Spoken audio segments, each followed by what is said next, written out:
Hello everyone, I am Matt Williamson. How are you doing? I am recording this Thursday afternoon, 1 week from draft day. So happy draft week, kinda, but there you have it. The story of the day is Aaron Rodgers going on the McAfee show. So I'm going to do a podcast about that sort of reluctantly, because what did we really learn?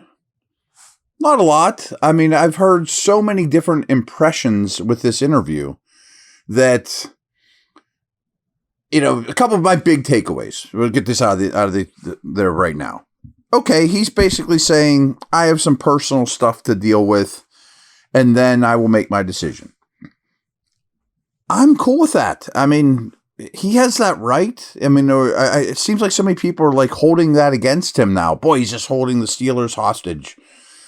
I didn't really get that impression. And frankly, from being at the owners meeting and being down to Steelers facility the last couple of weeks, I don't see any panic with the Steeler organization.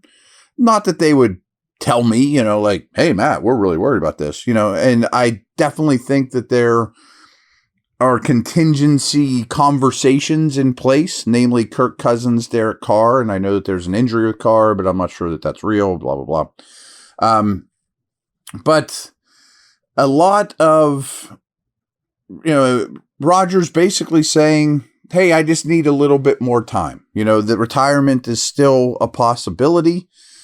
But some things that really stuck with me were, he said, I'm basically in constant communication with the organization, namely Mike Tomlin, on almost a daily basis, is from how I gathered it. Great. I mean, isn't that what you want? I think that's great. He's been here. He's thrown with Metcalf. And he also said sort of some bad things about the Jets, in that he said he wanted to keep playing. Well, I don't think he's going to the Saints. I don't think he's going anywhere else. And apparently some people took the fact that he said, hey, I'd play for $10 million. As a slight on the Steelers.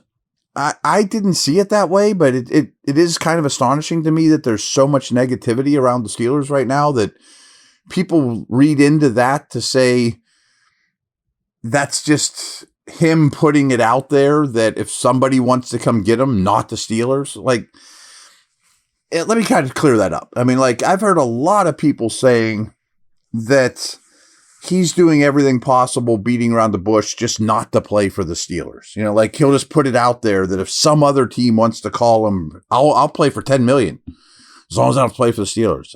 That's not the way I took this, to be honest with you. I mean, to me, I just kind of took it that it's not about the money. And frankly, I don't think he will play for $10 million. Now, if the Steelers sign him, it'll be 25, 30, something like that. The going rate, a little less, something like that. But he's got a ton of money. He doesn't need the money.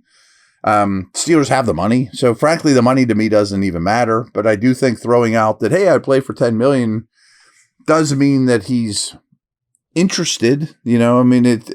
I still think in the end it's retirement or Steelers. And frankly, I think it will be the Steelers. And otherwise, I think Pittsburgh would be doing things differently, frankly. I mean, the way they've acted, I really think, and especially the owners' conversations at the owner meeting, I think they think he's going to be a Steeler. And I think he's leaning that way strongly, no matter what was said in the interview. But I don't know. I mean, I'll be honest, I'm probably like you, and this is getting a little old, and I don't know that I would put a deadline on right this minute. And I've told you guys this, I think most of you know, this is not a comp pick thing. Once the draft happens, the comp pick game is over. It doesn't matter who you sign or not. But he hasn't counted from the beginning because he was released. He was not a true UFA. So that does not affect their comp game formula whatsoever. So that's not why he's waiting. It's not like they have a handshake deal and wait till after the draft so you get a pick. No. BetOnline is the world's most trusted betting platform and your number one source for betting on all the madness. Whether you're a seasoned fan or first-time bettor, BetOnline is your ultimate game day companion. With the largest selection of odds on everything from college basketball to a $200,000 bracket contest, BetOnline continues to be your number one sports betting source. From every Cinderella story to every hat trick, BetOnline has you covered with odds, stats, and more for every game, every play, and every win. BetOnline, the game starts here.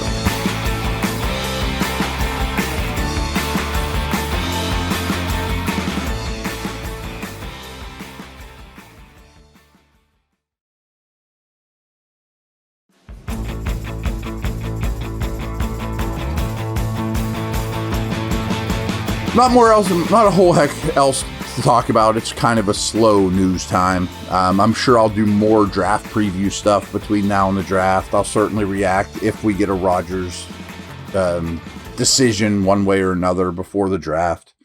I'll definitely come after you guys, record one super late Thursday night after the pick is in, as well as the other days. Every day I'll get you something. But I've gotten a lot of questions of, well, if Rodgers isn't signed and there's no more answers between now and draft day, does that change the Steelers' approach to this draft? I don't think the answer, I don't think it does. I really don't. I think that, like every team, at every position, there's going to be players they like at the quarterback position in this draft. And they will have a draft value on them and pretty much know what they're willing to spend in draft capital to get these dudes. I don't think that if Rodgers were to come out and say no, that all of a sudden we have to get Shedeur Sanders or bust. I don't think that's how they're going to operate. I really think even Sanders will probably open the season as the number 3 quarterback. Anyone that they draft, I think Rudolph has the 2 locked up. And the 1 is going to be likely Rodgers, if not Cousins or Carr, something like that. And they'll be the unquestioned starter. So if they're planning on going after some of these late round guys, Rourke, whoever, I do like Rourke, I don't think that changes. If they're strongly considering being aggressive on Sanders, Dart, Shuck, or Milroe, I don't think that changes. I don't think you change your tune and all of a sudden pay more or invest more or stress it more if Rodgers is either unsigned or tells you no between now and Thursday. So really, I feel like I'm kind of having a podcast about nothing. It's still all systems go. The plan doesn't change. You're on the exact same path. But I do think we need to talk about it. I mean, I haven't even brought up Rodgers' name, I feel like, or in anything more than passing in a couple weeks. I mean, it just is what it is. It's hanging out there and, whatever. I would like to see him sign. I would be very interested. I heard some people saying along the lines of, hey, Chuck Noll used to say that if you're thinking about retirement, you're already retired. I suppose there's some truth to that. But that was 45 years ago. You know what I mean? Like, a lot of those players that Chuck Noll coached would sell insurance in the offseason or work a construction job or something.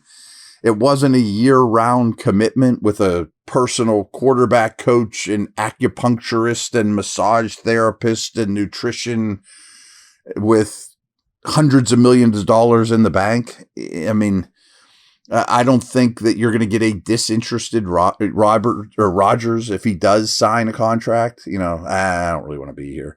And to me, that's the thing is once he's signed, he has every right. And I would not whine and complain about him taking his time if I was in the Steelers' shoes.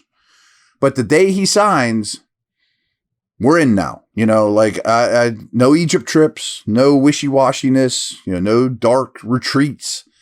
Now, does he have to be at every OTA or every little thing? No, but I would prefer he did. I want you all in for at least 1 year of trying to be the best teammate, leader, quarterback, Steeler you possibly could be, Aaron. If we have any doubts about that, then it's time to complain, be concerned, or whatever. But if you sign, we're done messing around. And back to the original point for the second half of the pod, I don't think their draft strategy changes with any answer that you could get from him. So there's that. So All right, folks. This is planning on being the last one of the week. I usually always do 5. If something big happens, I'll tune back in and we will address it. So over and out. Take care.